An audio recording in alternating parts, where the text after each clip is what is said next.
Welcome to another episode of Lifting You Up with Cassandra Prieto, your best friend in real estate, sponsored by Tucson Appliance, Chris and Corbin Edwards. We are back, everybody, and hopefully by this point, you guys have your pen and paper and you're so ready to take notes. Today, I have a very, very special guest, and man, I cannot wait to introduce him, Cesar Torres, el mero que presta dinero. You have heard about him. You have heard him on the radio. He's a little celebrity here in town. ¿Cómo estás, Cesar? Mi estimada, fina y siempre bien ponderada Cassandra. How would I translate that? Esteemed and beloved Cassandra? Yes. I love it. How are you doing? Are you happy to be here? Great, like Tony and Tiger.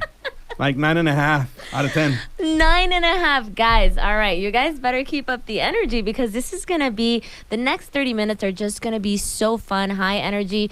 And I can't wait to really describe a little bit of my relationship with Cesar because he is just such a wonderful, talented person, but also he can have these great energetic conversations, yet these really deep and meaningful conversations. And that's just something that I truly appreciate about how long we've known each other and all our interactions. So wow, setting the expectations. Yes, so the expectation's high. But before we get started, I want to get started with again kind of reminding you guys why Lifting You Up with Cassandra Prieto. Why are we doing this? What's the purpose and intention behind this show? And so we're going to start with our mission. Our mission is to elevate, empower, and celebrate the stories of Hispanic leaders and local business owners in our community. Through meaningful, heartful conversations, we shine a light on individuals who have overcome cultural conditioning, self-doubt, and struggle, and have chosen to rise, lead, and inspire. This platform, co-hosted by Chris Edwards and myself, is dedicated to telling more than just stories. It's about sharing real turning points, deep self-discoveries, and wisdom gained along the way. We believe these voices matter. They reflect our heart of our community and the strength within our culture. And man, I couldn't have a better example here today of all of this that our mission truly brings. So before I dive into your bio, Cesar, I always ask this question. Okay. How long have we known each other? Jeez, Louise. Okay. How long? A good 10 years. A good 10 years? Yeah. Man, so like we met when we were, 10? I always say that because I'm like, oh my gosh, time just flies. And we've known each other through multiple groups. Yes. And I feel like that's where I've really gotten to know the different sides of you. But I cannot wait to really hear your story, your turning points, and just everything that you've done. Because you are a jack of all trades, is that how you say it? It's like, a little bit of everything. Yeah. A little bit of everything. So before we jump right into the questions, we're going to go ahead and get started with a little bio that I put together for you. I'm really, really excited to introduce Cesar Torres. He's been in the lending game for decades, first of all, helping people in our community get the support they need to reach their goals. But Cesar is more than just a lender. He's a true entrepreneur. And we're going to talk about your latest project, La Perla. La Perla en Pacifico, the Pacific Pearl. Yes, and all that you guys are doing with that. He just opened up La Perla. It's a delicious new seafood spot on 22nd and Craycroft, right? Exactly. Yes. And if you haven't been, you absolutely need to go. I mean, you guys have turned that place around. It's incredible. And on top of that, he's got ATMs all around the city. He's going to tell us a little bit about that too. He's always thinking ahead, always creating. Cesar is smart, successful, and one of the most caring, thoughtful people that you'll ever meet. When he talks to you, he talks to you with his heart. I mean, there's no other way to explain it. He's the kind of person who lifts others up just by being around them. I can't wait to hear your story, Cesar. So, how do you feel about that introduction? Wow. Is it pretty emoción. accurate? I'm excited just to talk to you. Good. Good. I love it. All right, Cesar. So we're going to dive in. My first question to everyone is always, tell me about a turning point in your life where you came across maybe a couple decisions, and you had to make one. It was a challenging time in your life, but I want to hear about the process too, where you had two choices, and what did you do?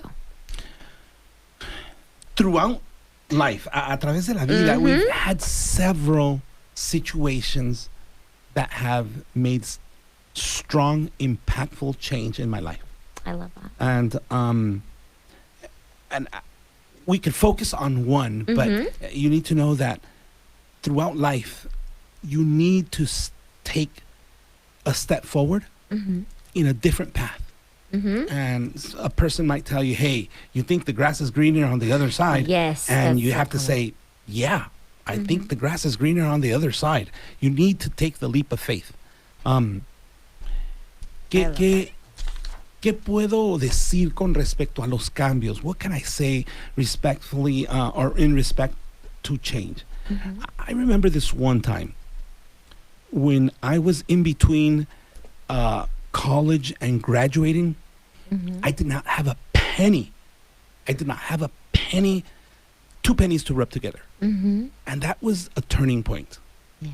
There has been another turning point where God has really humbled me, where I was working for the Foreign Trade Bank of Mexico, and I thought I was the last Coca-Cola in the desert. La última Coca-Cola. I like how you translated that. The last Coca-Cola in the desert. The last Coca-Cola. And I was having important meetings here. I was young. I was successful. And they gave me the boot. And I had no longer the job. From one day to another, I was from... One day you're the hero, the next day you're the zero.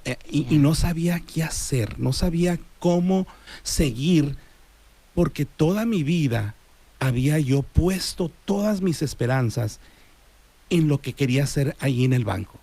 Everything was related to what I was and not because of who I was.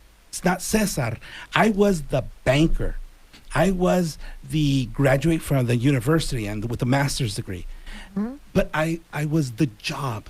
I wasn't Cesar. And God put me in a situation that he really humbled me. And it was a change. It was struggle. It was hard for me. And the one I want to focus on is the most recent one. In 2018, I was in the hospital 3 times in 2 weeks. 2018? Yeah, 2018. La ansiedad y la depresión tomó control de mí. Oh my God. The level of anxiety that I used to, or I was having at that time, was beyond belief, Cassandra. And before that, I would mock, I would laugh at people, or because I really didn't understand. I thought they were weak. I thought they were less. Yeah. I thought that they were just not in tune with reality. And when it happened to me, it was a real awakening. The way I describe it is that the devil was taking control of me. I had no control. Inside of me, I was weak. I had no desire, no push, nothing. And no sé cómo describir la depresión más que te quita todo deseo de todo. Nothing matters. Children, your work, nothing. And when I was going through this, I would wake up at night at 2:00 in the morning, and I would say, something's wrong. Something's wrong. I don't know what's wrong, but something's wrong. Mijita, something's wrong. I don't know. Algo está mal. No sé qué me pasa. Algo. Y going or understanding what I went through, and it was a 6-month process. A 6 month? Yeah. Ay, Dios mío, that's such a long time to be in that mental state, like the And you're like a zombie. yeah. You're like a zombie. All I had energy was like to get up, and I, I remember the only thing that I would eat was avocado. Avocado. Why do you think that Like was? guacamole, like what? I'm writing that down. Avocado. What does this I have don't to know. do? I don't know. That's the only thing that I could. The chips I could not hold. But just That was just the only thing you guacamole. I don't know why. That was the only thing I could eat. So I had to turn off. I couldn't watch TV. I had to turn off my phone completely. And I was afraid of the night. I don't know how to explain it. As it was getting dark, Mm-hmm. every day, dawn, this level of anxiety and fright Angustia. would come to me like a child. I don't know how to explain it. Like a child. 6 o'clock was rolling. Oh my gosh. 7 o'clock, 8 o'clock, and I was dreading not being able to sleep. Oh, yeah, that's a monster. Qué feo cuando no. Sí. Híjole. And dreading that the whole day, and then as it gets closer and you know it's coming. Ay, Dios mío. Sounds Y- like torture. Yeah. Y lo malo es que if you don't want to speak to people about it, if you want to keep Ajá. it hush, hush, no le quieres platicar a la gente lo que estás pasando, no hay quien o no te puede llegar la respuesta que tú necesitas Claro. Ajá. cuando te lo conservas a ti mismo. Mhm. Yo tengo una amiga que me abrí, le platiqué.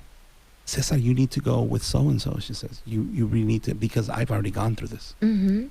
And she took me to the right path, to the right doctor, because with the normal doctors, they won't give you the medicine you need to rest, to calm your nerves, and And what was it? I mean, what give me more. the doctor said that because I wasn't sleeping, and it was getting worse and worse, whereas I was sleeping 5 hours, then 3.5 hours, then 3, then 2, then I just wouldn't sleep through the night, and for days and days your body and your mind gets weak. And she sent me to the right person, and she explained to me that my body and my mind had forgotten how to sleep. Se te olvidó cómo dormir, César. Entonces mi trabajo contigo es volver a acostumbrar a tu mente y a tu cuerpo a descansar. Because I was paranoid all the time. I was afraid. And did they tell you like where it came from or like what? O sea, They don't know exactly where it came from, but I think it's always a combination of things. right, yeah. One is work. Mm-hmm. I was as a lender, you have Oh yeah. ton of pressure. At every turning point of a loan, there's all kinds of stress. Mm-hmm. And then you have agents pulling on one way, you have the customer, you have the sellers, you have the title company, you have the appraisers, you have the customer himself, or Yeah. the customers. They might be haggling back and forth, husband and wife, because they're buying. And so there's always a struggle at every turning point, and you have to be in the middle of it. And after so many years, after 23 years of this, it just comes a time where It you just finally caught up to you. Híjole, que, como dices, thick skin, my friend, because after 23 years, you finally, felt the anxiety, but you Well, compressed it for so long. I think I compressed it for so long. Yeah. I was pushing it forward, where the mind and the body can only take a certain amount of pressure, So in school, they don't teach us how to manage these kinds of anxieties, this kind of stress. And I believe in my heart that some people are just built to resist a certain amount of stress, Yeah. and they can better manage stress. And I guess I wasn't one of those people, you know.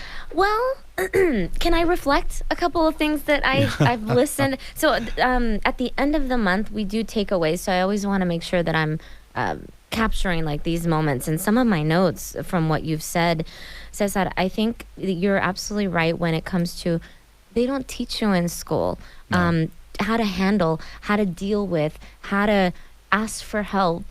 They don't teach us in our conditioning, our cultural conditioning and our upbringing that it's okay to feel, to go ask for help, to get help for how we feel. They don't, I mean, gosh, they teach us to suppress, right? And there's nobody's fault. It's not like it's a little chain that as we are growing up, we are taught, aguántate. Just get through it. No le digas a nadie, qué vergüenza. Walk it off. Yeah. So you did that, what you learned and what you weren't taught for 22 years. And I think que para todos llega un momento when you break down. And it's like a different point for everyone, but it doesn't always show up like that. I think sometimes it shows up in like a disaster in a certain area of your life, but it shows up for everybody. I think you holding on to and suppressing for 23 years, that shows how thick skin you are and how much risk you can actually take. So, I mean, I'm glad. And I want to know who you went to, and I want to know what they told you. I'm not going to say any names or anything, but basically, she... Was it a doctor? It was a doctor, yes. Okay. And she was very, very kind and very knowledgeable. And she knew exactly what I was going through. Wow. And she gave me I was taking meds, and it really calmed me down. It really calmed me down, and it gave me an opportunity to sleep. And I was drowsy all the time, and I was weak because I was suppressing all these thoughts and feelings for so long. So I was still a zombie, but I was at least I was sleeping. At least a sleeping zombie. They say that you can. I think I don't remember how it was worded, but like as a human being, we can die faster by depriving ourselves of sleep than not even from eating. Yeah. Right. So it's a demon. So it's a demon. I really think it could be a demon or something. It's something that you cannot control because it takes over.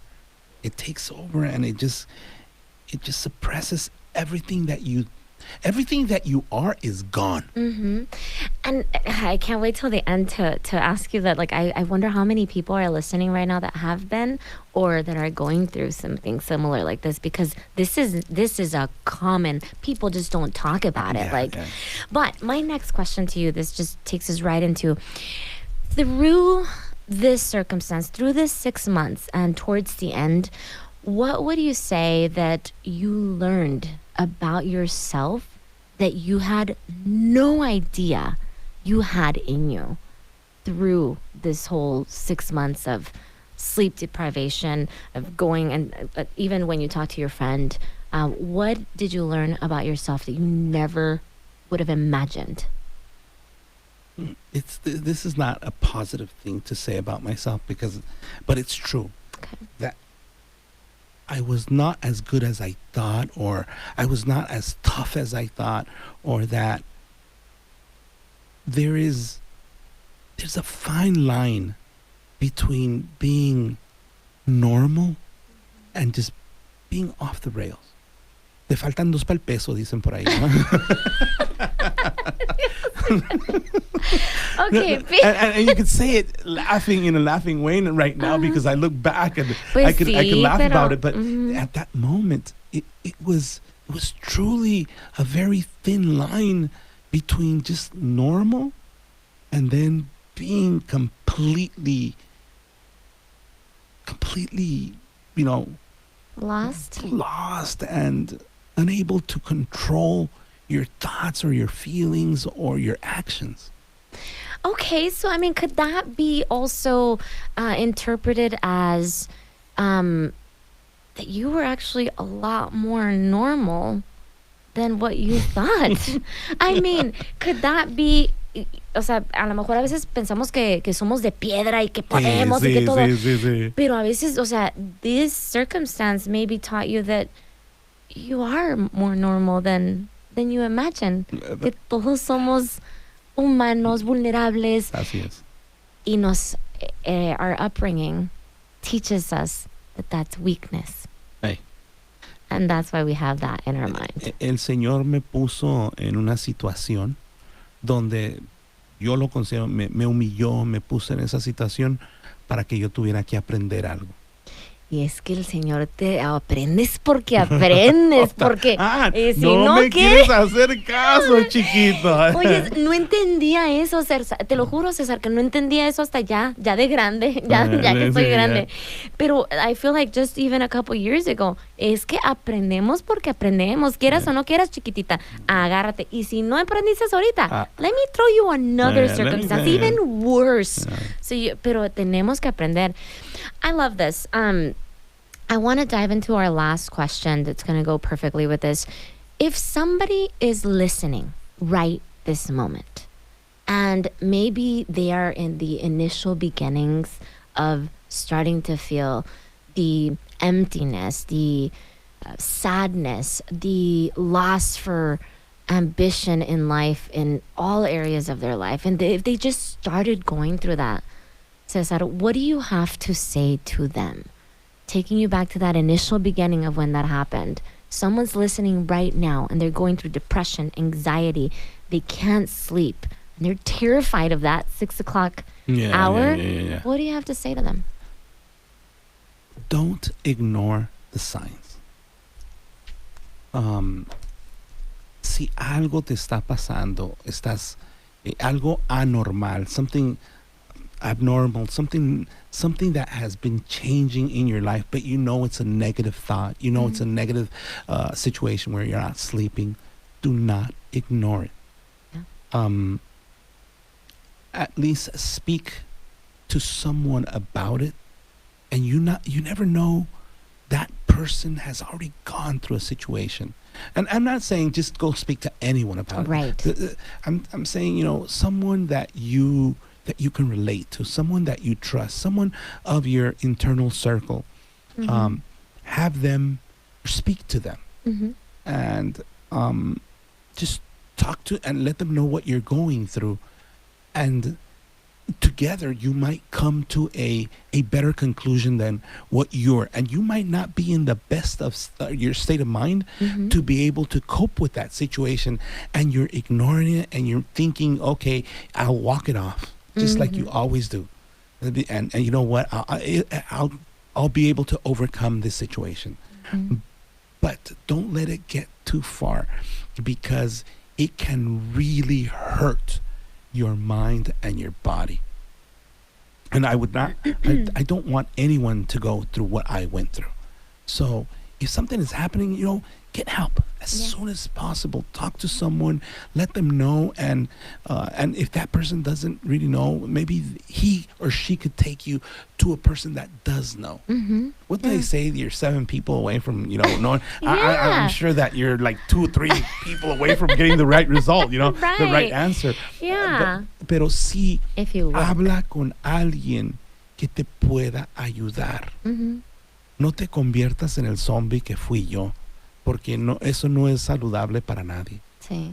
Y te perjudica más a largo plazo. The longer you wait, the longer you experience all of that. So I love that. Thank you so much, Cesar. And thank you so much for showing up all in. Really, really, I think it's important for this particular show to be vulnerable, to be open, and I think that una persona así como tú, una persona fuerte, successful, preparada, mucha gente te conoce, el mero que presta dinero, everybody knows him. Y para que él venga a decirnos hoy, it's okay to be normal. No somos de palo, no somos de piedra. We're human beings, and ask for help.